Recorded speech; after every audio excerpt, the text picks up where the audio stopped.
Hello everyone and welcome to my channel Pritam classes. आज के इस वीडियो में हम लोग क्लास 6 का साइंस किताब का जो बिहार बोर्ड है उसका जो चैप्टर 4 है विभिन्न प्रकार के पदार्थ, उसका हम लोग इस वीडियो में पूरा अभ्यास प्रश्न का डिटेल में देखने वाले हैं।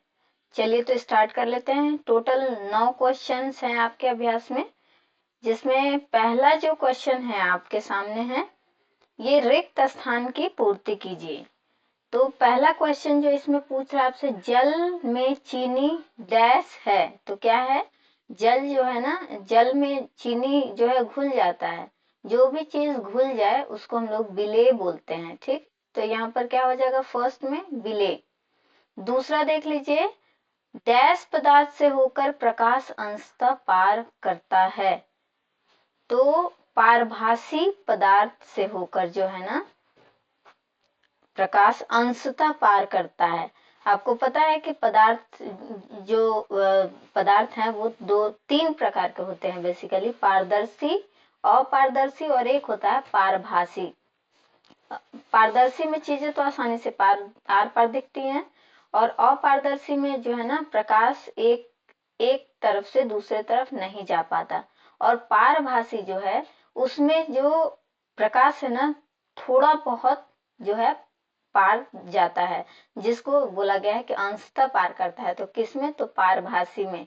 चलिए तीसरा क्वेश्चन है, कुछ गैसें जल में डैश हैं। तो गैस में जो जल है ना उसमें कुछ गैसें क्या है? तो कुछ जो है घुलनशील है या विलेय है। तो क्या हो जाएगा? विलेय।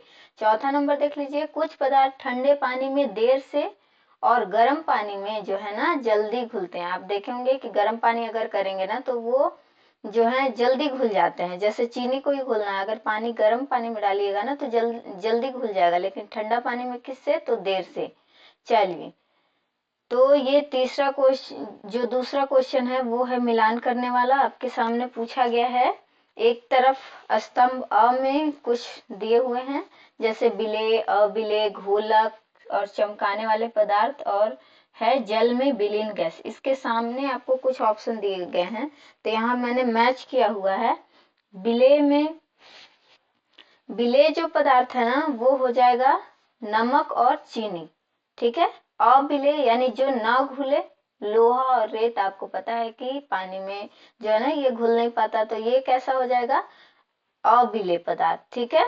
घोलक, घोलक यानी जो अपने आप में कोई चीज को घोल रहा है उसको बोलते हैं घोलक या विलायक। तो क्या हो जाएगा? जल जो है ना यानी वाटर, वो अपने आप में नमक, चीनी या बहुत सारा ऐसा पदार्थ है जिसको क्या है वो घोल लेता है। तो घोलक क्या हो जाएगा? जल। चमकने वाले पदार्थ जो है ना प्रायः इसके सामने क्या मैच हो जाएगा? तो प्रायः धातु होते हैं। और देखिए जो लास्ट है, जल में विलीन गैस, यानी जल में कौन सा गैस घुला रहता है? तो ये होगा ऑक्सीजन। चलिए तो आगे देख लेते हैं हम लोग तीसरा नंबर क्वेश्चन। तीसरा नंबर जो क्वेश्चन है ना, रिक्त स्थान की पूर्ति कीजिए। आपके सामने दो ऑप्शन दिए हुए हैं इसमें, है ना, तो इसमें से एक चूज करना है। तो ये मैंने जो है ना फिल किया है सही वाला ऑप्शन। पहला क्वेश्चन आपसे पूछ रहा है कि वे पदार्थ जो आसानी से दबाए या खरोचे जा सकते हैं। तो कौन सा पदार्थ दबाया और खरोचा जा सकता है आसानी से? तो वो वैसा पदार्थ होगा कोमल पदार्थ। ठीक है, तो इसमें कोमल हो जाएगा। दूसरा, हमारे हाथ में तैलीय पेंट या अलकतरा लग जाता है, तो इसे हम किससे साफ करते हैं? तो इसे हम किरोसिन से साफ करते हैं। ठीक है, दो ऑप्शन दिए हुए हैं आपके सामने, जल से या किरोसिन, तो इसमें हो जाएगा किरोसिन।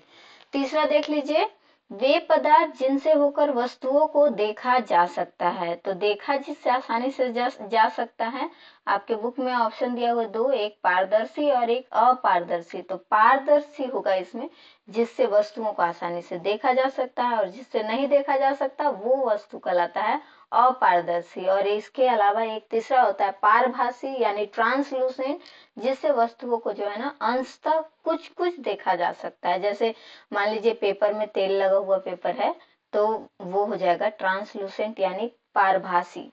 चलिए तो चौथा नंबर देख लीजिए, वे पदार्थ जिनसे होकर वस्तुओं को नहीं देखा जा सकता, तो ये हो जाएगा अपारदर्शी कहलाते हैं। ठीक है। 5 नंबर देख लीजिए, क्वेश्चन है, पानी में तैरने वाली वस्तुएं डैश तथा पानी में डूबने वाली वस्तुएं डैश होती हैं। तो आपको पता है कि जो वस्तु आसानी से पानी में डूब जाए तो वो क्या हो जाएंगी, भारी, और जो ना डूबे तैरेंगे तो वो हो जाएंगी हल्की। ठीक है, तो यहाँ पर हो जाएगा हल्की और ये दूसरे वाले में हो जाएगा भारी। चलिए, तो फोर्थ नंबर क्वेश्चन देख लेते हैं। सही विकल्प का चुनाव करना है हम लोगों को। पहला क्वेश्चन इसमें बोल रहा है निम्न में से कोमल पदार्थ हैं, यानी जो सॉफ्ट पदार्थ है ना उसकी बात की गई है कि 4 ऑप्शन दिए हुए हैं। साबुन पहला, दूसरा रबर, तीसरा लकड़ी और चौथा लोहा। तो आपको इसमें से आसानी से आप छांट सकते हैं कि कोमल जो आसानी से दबाया जा सके, ठीक है, जिसको खरोचा जा सके, तो इसमें से कौन होगा, इन सारे में से जो है ना रबर हो जाएगा। ठीक है, रबर क्या है, कोमल है, लचीला पदार्थ है, ठीक है, और बाकी सब जो है ना वो थोड़े कठोर पदार्थ हैं। बाकी लोहा है तो वो तो बहुत ज्यादा ही कठोर है, तो नहीं होगा। चलिए, तो देख लेते हैं दूसरा नंबर क्वेश्चन है। इसमें से भी जो है ना 5 क्वेश्चन ये विकल्प चुनने वाला है, तो हम लोग फटाफट से देख लेते हैं। दूसरा, निम्न पदार्थों में चमक होती है, तो ऑप्शन है लोहा, दूसरा तांबा, सोना, लकड़ी। तो किसमें चमक सबसे ज्यादा है, तो जो सोना है ना उसमें क्या है, चमक है। बाकी जो चीज है ना जैसे तांबा, लकड़ी, ये सब में चमक नहीं होता है। ठीक है, जो सोना है ना एक चमकदार धातु है, ये ना ऑटोमेटिक जो है वो चमकते रहता है, और पॉलिश जब हम लोग सोना को कर देते हैं ना तो ये और अधिक इसकी चमक जो है ना बढ़ जाती है। ठीक है, चलिए तो देख लेते हैं आगे। तीसरा नंबर क्वेश्चन, निम्न में कौन कौन से पदार्थ जल के अलावा भी घोलक हो सकता है, यानी जल तो अपने आप में कोई चीजों को घोल लेता है, लेकिन उसके अलावा भी पूछा जा रहा है आपसे कि जो है ना कौन कौन से जो पदार्थ हैं वो अपने आप में घोल लेंगे। तो इसका उत्तर क्या हो जाएगा, पहला ऑप्शन है तेल, दूसरा तारपीन का तेल, ग केरोसिन तेल और घ सरसों का तेल। तो इसमें से ना आपके सारे जो ऑप्शन है ना वो सही हो जाएंगे, जैसे तेल, तारपीन का तेल, केरोसिन तेल और सरसों का तेल। ये सभी पदार्थ जल के अलावा अन्य घोलक के रूप में भी काम करते हैं। ठीक है, जैसे मान लीजिए तेल हुआ या केरोसिन हुआ, तारपीन का तेल हुआ, कुछ और अन्य पदार्थ जैसे रंग या रेजिन को जो है ना घोल सकते हैं। ठीक है, चलिए, तो आपके बुक में है एक ही चुनने का, लेकिन जो है ना इसमें से सारा ही ऑप्शन सही होगा। ठीक है, चलिए देख लेते हैं आगे। चौथा नंबर क्वेश्चन, वह घोल जिसमें घुलने पदार्थ की और मात्रा घुलने की क्षमता नहीं होती है कहलाता है। तो क्या हो जाएगा, वैसा घोल, जैसे मान लीजिए कि हम लोग पानी में ही कोई चीज घोल रहे हैं, लेकिन एक घोलते घोलते एक ऐसा लिमिट आएगा जब चीजें जो है ना घुलेंगी नहीं। ठीक है, अगर बहुत ज्यादा हम लोग मिलाने लगते हैं पदार्थ, मान लीजिए नमक ही है या चीनी ही है, तो एक ऐसा पॉइंट आएगा जब वो ना घुलने का उसका जो क्षमता है ना वो कम हो जाएगा या नहीं रहेगा। तो वैसा घोल को बोलते हैं हम लोग संतृप्त घोल। ठीक है, संतृप्त घोल या सैचुरेटेड सॉल्यूशन। चलिए, संतृप्त घोल वह घोल होता है जिसमें घुलने वाली वस्तु की अधिकतम मात्रा घुल चुकी होती है और अब उस घोल में और अधिक घुलने की क्षमता नहीं होती है। ठीक है, तो संतृप्त घोल हो जाएगा। 5वां नंबर देख लीजिए, कैसे पदार्थ सॉरी ये वैसे होगा, वैसे पदार्थ जिनसे होकर वस्तुएं या चीजें अस्पष्ट रूप से धुंधली दिखाई देती हैं कहलाती हैं। तो आपको पता है कि अंशतः दिखाई दे या हल्का धुंधला दिखाई दे, तो वैसा पदार्थ जो रहता है ना वो पारभासी हो जाता है, यानी ट्रांसलूसेंट। ये जो पारदर्शी है जिसे हम लोग आसानी से देख सकते हैं आर पार, जैसे कांच हो गया, हवा, पानी, ये सब है क्या है, तो पारदर्शी। अपारदर्शी जिसे हम लोग जो है ना आर पार आसानी से देख ही नहीं सकते, दीवार हो गया, लकड़ी हो गया। ठीक है, और पारभासी जिससे धुंधला धुंधला आपको दिखाई दे, तो क्या हो जाएगा इसमें, धुंधले। देख लीजिए, पारभासी पदार्थ वैसे होते हैं जिनसे होकर वस्तुएं जो है ना धुंधली दिखाई देती हैं, जैसे कागज की चादर या फिर धुंधला कांच। ठीक है, बाकी इससे जो है ना अस्पष्ट रूप से दिखाई देगा, पूरा साफ क्लीन नहीं दिखाई देगा। चलिए, तो 5 नंबर क्वेश्चन देख लेते हैं। 5 नंबर क्वेश्चन पूछ रहा है प्लास्टिक से निर्मित वस्तुओं के नाम लिखना है आप लोगों को, क्वेश्चन यही पूछ रहा है। तो प्लास्टिक जो भी हम लोग डेली लाइफ में यूज कर रहे हैं उसमें बहुत सारी ऐसी चीजें हैं जिसका हम लोग ना प्लास्टिक से बनी हुई चीजों का इस्तेमाल कर रहे हैं। जैसे मान लीजिए, देख लीजिए, बहुत सारा है लिस्ट आपके सामने। आप इसके अलावा भी अपने अगर आप जानते हैं तो लिख सकते हैं। मैंने कुछ लिया है। पहला है पानी की बोतलें, दूसरा थैलियां, तस्तरी और गिलास यानी प्लेट और ग्लास भी जो है ना प्लास्टिक के बने होते हैं। बहुत सारे खिलौने, बर्तन, बर्तन में भी आप देखेंगे कुकर चम्मच जो रहता है ना वो प्लास्टिक का होता है, ठीक है, कुकर का हैंडल में भी लगा रहता है। चलिए, चश्मे का फ्रेम, कंप्यूटर का जो पार्ट्स होता है उसका बॉडी रहता है वो भी किससे बने होते हैं, तो वो प्लास्टिक के ही से ही बने रहते हैं। कार में भी बहुत सारी चीजें, जैसे गाड़ी है ना उसमें भी प्लास्टिक का यूज होता है। डस्टबिन हो गया, कार्ड जैसे एटीएम कार्ड हुआ ना, ये सब भी किससे बना रहता है, तो ये प्लास्टिक से ही बना रहता है। ये प्लास्टिक जो है ना हमारे जीवन में बहुत इम्पोर्टेंट हो गया है इसका, क्योंकि ये रोजमर्रा का हिस्सा बन चुका है हमारा, ठीक है। हम लोग डेली लाइफ में इसका इस्तेमाल काफी अच्छे मात्रा में हम लोग कर रहे हैं। चलिए 6 नंबर देख लेते हैं। क्वेश्चन क्या पूछ रहा है, जल में तैरने वाली तथा डूबने वाली वस्तुओं का समूह बनाइए। तो तैरेगा कौन, जिसका जो है ना हल्की होंगी, ठीक है, घनत्व कम होगा पानी से, वही वस्तुएं जो है ना वो तैरेंगी। डूबेगा कौन, जो भारी होगा, ठीक है। तो देख लीजिए, तैरने वाली वस्तुएं कुछ लिख सकते हैं, जैसे लकड़ी हो गया, रबड़ हो गया, बोट हो गया, ठीक है। तेल भी जो है ना पानी में तैरता है, और फोम जो थर्माकोल रहता है वो भी, और भी बहुत सारा चीज है आप लिख सकते हैं। इसके अलावा भी दूसरा देख लीजिए, डूबने वाले में जो भारी वस्तुएं हैं जैसे लोहे का टुकड़ा, पत्थर, कांच, तांबा, कांसा, बहुत सारी ऐसी चीजें हैं जो कि पानी में है ना डूब जाती हैं। देख लीजिए, तो जिनका घनत्व ना जल से कम होता है ना वो वस्तुएं क्या होती है, वो आसानी से तैरती हैं पानी में। और जिनका घनत्व जो है ना पानी से अधिक हो जाएगा तो वो क्या होगा, पानी के नीचे बैठ जाएंगी यानी डूब जाएंगी, ठीक है। चलिए 7 नंबर क्वेश्चन देख लेते हैं, क्या पूछ रहा है आपसे।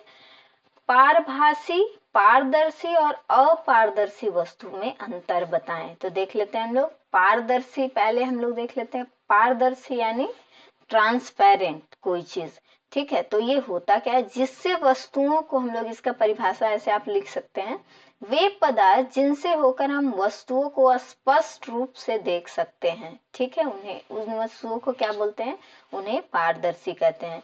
जैसे क्या हो गया, आप उदाहरण देख सकते हैं, कांच हो गया, पानी, या फिर शुद्ध प्लास्टिक, जैसे मान लीजिए कि व्हाइट प्लास्टिक जो होता है ना उजला वाला, तो उससे भी हम लोग आसानी से देख सकते हैं, ठीक है।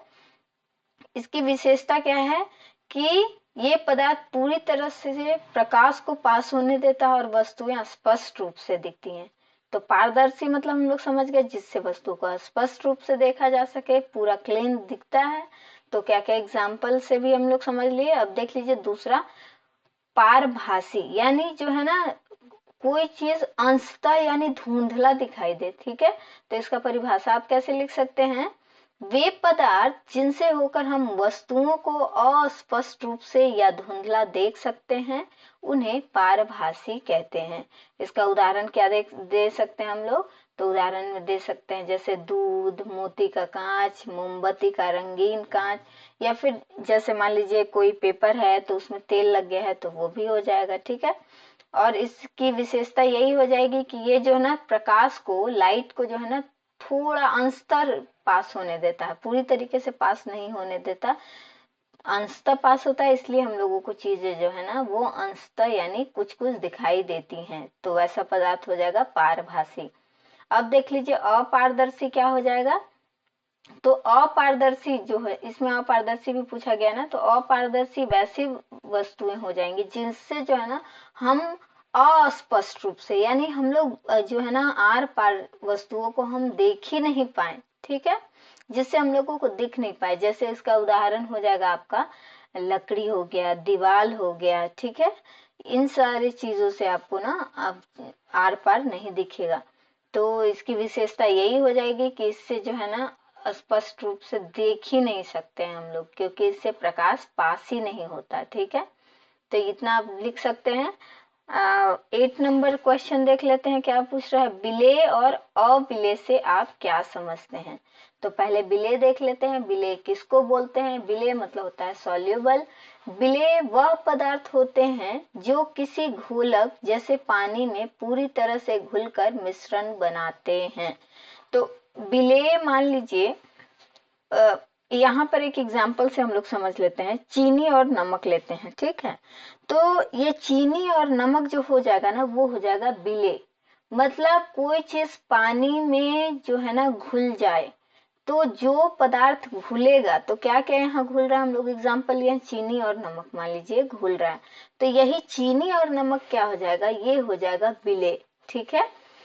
इसकी विशेषता क्या हो जाएगी, तो विलेय पदार्थ आसानी से घुलकर घोल बनाते हैं और इनकी कोई अपारदर्शिता जो है ना नहीं होती है, ठीक है। दूसरा देख लीजिए, इनसॉल्युबल यानी अविलेय क्या होता है, तो अविलेय वह पदार्थ है जो किसी घोलक में पूरी तरह से घुलकर मिश्रण नहीं बनाते हैं, ठीक है। विलेय मतलब जो आसानी से पानी में मिला जाए, ठीक है, यानी घुल जाए, तो वैसा पदार्थ विलेय हो गया। और अविलेय जो पानी में ना घुले, तो आप देख सकते हैं एग्जाम्पल जैसे बालू हो गया, पत्थर हो गया, लकड़ी, ये सारा चीज अगर हम लोग पानी में कितना भी घोलेंगे तो ये नहीं घुलेगा। तो ये सारा जो बालू पत्थर लकड़ी है, ये क्या किस में आ जाएगा, तो ये पदार्थ जो है ना अविलेय, जो पानी में पूरी तरह से ना घुले, ठीक है। चलिए, तो इसकी विशेषता हो जाएगी कि ये घुलते नहीं हैं और पानी या किसी अन्य घुलक में इनका कोई मिश्रण नहीं बनता है, ठीक है। तो विलेय देख लेते हैं हम लोग। विलेय वह पदार्थ होते हैं जो किसी तरह से घुलकर मिश्रण बनाते हैं, और अविलेय जो है ना पदार्थ वह होते हैं जो कोई भी तरल पदार्थ में नहीं घुलते हैं, ठीक है।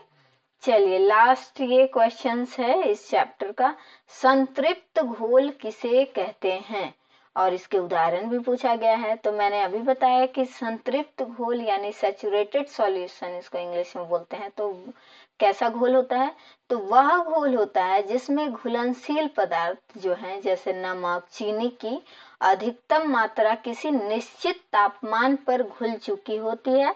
इसका मतलब है कि अब उस घोल में और अधिक घुलनशील पदार्थ घुलने की क्षमता नहीं रहती, ठीक है।